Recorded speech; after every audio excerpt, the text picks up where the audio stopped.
Hello students, welcome back to WBGSC। আজকে আমরা class 9-এর রায় Martin English question ব্যাংকের 281 নম্বর পৃষ্ঠায় বেথুন কলেজিয়েট স্কুলের যে ইংরেজি প্রশ্নপত্রটা আছে ওটা নিয়ে আলোচনা করব। এখানে তোমাদের টম লুজেস এ টুথ এই প্যাসেজ থেকে তোমাদের এখানে প্যাসেজ তুলে দেওয়া আছে। তোমরা প্যাসেজটা ভালো করে পড়ে নেবে, তারপর প্রশ্ন উত্তরগুলো দেখবে। দেখো, প্রথম question, Tom discover that, Tom দেখলো যে one of his upper teeth was loose, তার উপরের পাটির একটা দাঁত নড়ছে। Tom held the tooth in reserve because, Tom সেই তার দাঁতটাকে ধরেছিল কারণ he knew that Aunt Polly would surely pulled it out and that would hurt, যে পলি কাকিমা কী করবে, সেটাকে টেনে বের করে দেবে বা দাঁতটাকে তুলে নেবে এবং সেটা কি তার কষ্ট হবে, ব্যথা লাগবে। Tom had heard of a disease that could lay off a patient for 3 days. Tom শুনেছিল একটা রোগের কথা যেটা একটা পেশেন্টকে বা একটা রোগীকে শুইয়ে রাখবে 3 দিন ধরে। এবার অ্যান্সার দ্য ফলোয়িং কোশ্চেন্সে প্রথম কোশ্চেন কী দিয়েছে দেখো, why D Tom start Groening, কেন টম ব্যথায় যন্ত্রণা ছটফট করছিল। Tom started Groening because he wanted to make his ailment, the sore toe, seem worse to avoid going to school. He thought groaning would make Sid believe he was really sick. Tom গড়গড় করতে শুরু করলো কারণ সে তার অসুস্থতাকে বা ব্যথিত আঙ্গুল এটা যেটা আছে আরও খারাপ দেখাতে চেয়েছিল যাতে সে স্কুলে যেতে না পারে। সে ভাবলো গড়গড় করলে সিড ভাববে, সে তার ভাই, সে ভাববে সত্যি সে অসুস্থ হয়ে আছে। সেকেন্ড কোশ্চেনটা দেখো, what excuse did Tom think of finally for not going to school. Tom কি এক্সকিউজ দিয়েছিল বা কি বাহানা দেখিয়েছিল স্কুলে না যাওয়ার জন্য। Tom finally thought of pretending that his sore toe was a serious illness that could keep him in the bed for 3 days, so he did not have to go to school. Tom শেষমেশ ভাবলো যে সে তার ব্যথিত আঙুলকে এমন একটি গুরুতর অসুস্থতা হিসেবে অভিনয় করবে যা তাকে 3 দিন বিছানায় থাকতে বাধ্য করবে, যাতে স্কুল যেতে না হয়। এবার এখান থেকে তোমাদের যে কবিতাটা দিয়েছে মিল্ড আপন দ্য মিস্ট, তোমরা কবিতাটা ভালো করে পড়ে নেবে, তারপর প্রশ্ন উত্তরগুলো দেখবে। প্রথম কোশ্চেন যেটা দিয়েছে যে the mist upon the hill reminds the poet of the her childhood, যে পাহাড়ের উপরের যে কুয়াশাটা তাকে তার পোয়েটকে বা কবিকে তার শৈশবের কথা মনে করিয়ে দিচ্ছে। The day had been A rainy day, দিনটা কীরকম ছিল, বৃষ্টির দিন ছিল। এবার দেখো এখানে কমপ্লিট দ্য ফলোয়িং সেন্টেন্স দিয়েছে, the poet remembers dash from her childhood, the poet remembers the days spent under her father's sheltering room from her childhood, roof for her childhood, যে কবিতা শৈশবের সময় বাবার আশ্রয়দাতা ছাদের নিচে কাটানো সময়গুলি বা দিনগুলিকে মনে করছিল।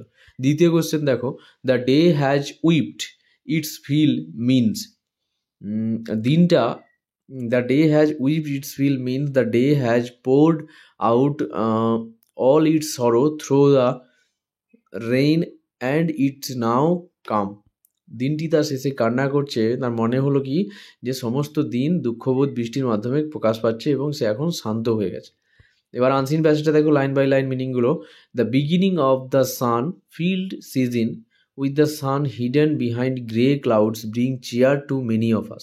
The beginning of the sun field মানে কি, যে মজার ভরা ঋতুর শুরু। উইথ দ্য সান হিডেন, যেখানে সূর্য ধূসর মেঘের আড়ালে, বিহাইন্ড মানে সূর্য লুকিয়ে থাকে, বিহাইন্ড দ্য গ্রে ক্লাউডস ধূসর মেঘের আড়ালে, ব্রিং চিয়ার্স আনন্দ নিয়ে আসে, টু মেনি অফ আস আমাদের অনেকের মুখে, waiting eagerly to splash in the rain যারা বৃষ্টিতে ভিজতে অধীর আগ্রহে অপেক্ষা করে থাকে। Of course not everything about rain is glamorous, তবে বৃষ্টির সব কিছুই কিন্তু সুন্দর নয়। স্পেশালি হোয়েন ইউ থিঙ্ক, বিশেষ করে যখন আপনি ভাববেন, অ্যাবাউট এন্ডলেস ট্রাফিক জামস, শেষ না হওয়া যানজট, the bad roads dotted with potholes, গর্তে ভরা খারাপ রাস্তা, আনক্লিয়ার গার্বেজ, পরিষ্কার না করা আবর্জনা, and the fast of water borne disease, এবং কি জলবাহিত বিস্তারের কথা বা রোগের কথা। Also viral influence like cold and cough make their present felt, এছাড়াও সর্দি কাশির মতো ভাইরাসের সংক্রমণও এই সময় অনেক বেড়ে যায়। Most influence infectious disease prevent, বর্ষাকালে প্রচলিত অধিকাংশ সংক্রামক রোগ in rainy season can be prevented by simply washing our hand regularly, আমাদের হাত নিয়মিত ধুয়েই খুব সহজে প্রতিরোধ করা যায়।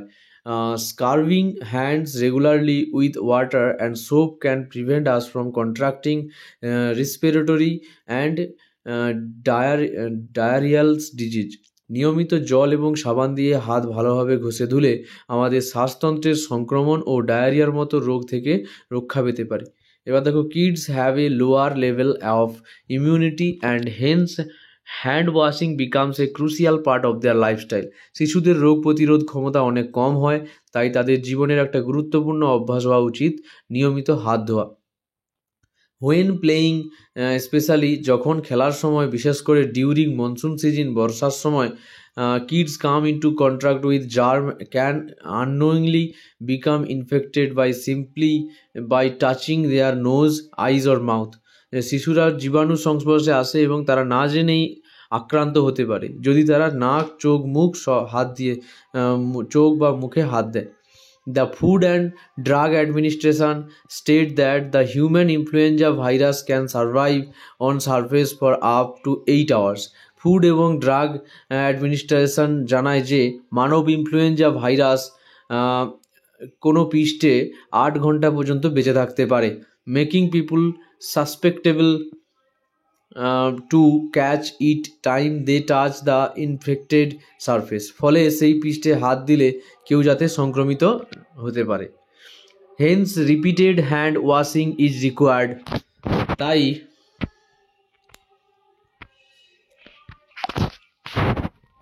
তাই বারবার হাত ধোয়া একান্ত প্রয়োজন।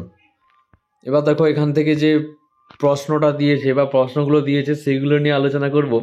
তো এখানে প্রথম তোমাদের টি ফলস দিয়েছে এবং তোমাদের সাপোর্টিং স্টেটমেন্ট দিতে হবে বলেছে। প্রথম কোশ্চেন কি দিয়েছে দেখো, we wait eagerly for summer season, এটা ফলস হবে।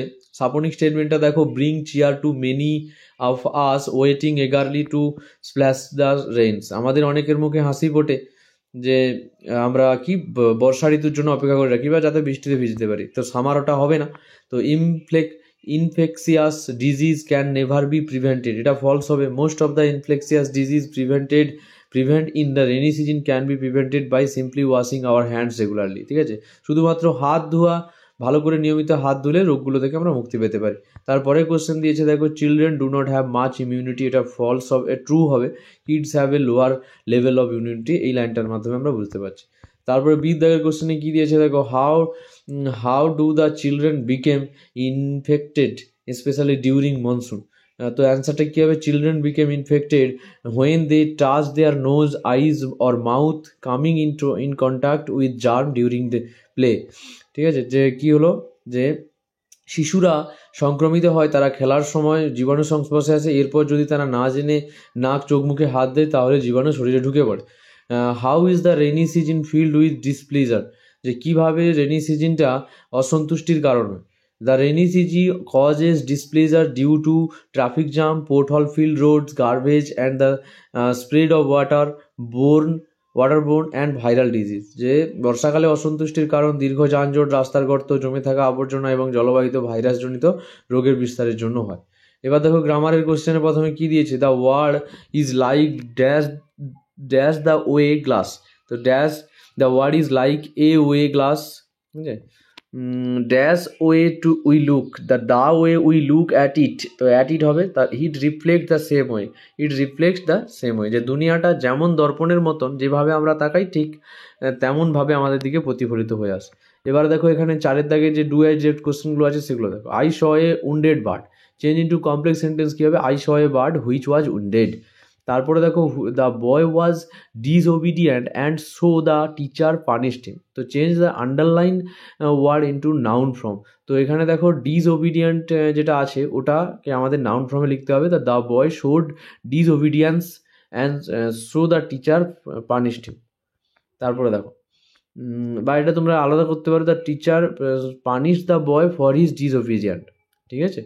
তারপরে দেখো, I always love my country, change the voice, my country is always loved by me, আচ্ছা। এবারে পরের কোশ্চেন দেখো, there was no one present who did not cheer, এটা change into affirmative সেন্টেন্সে হবে।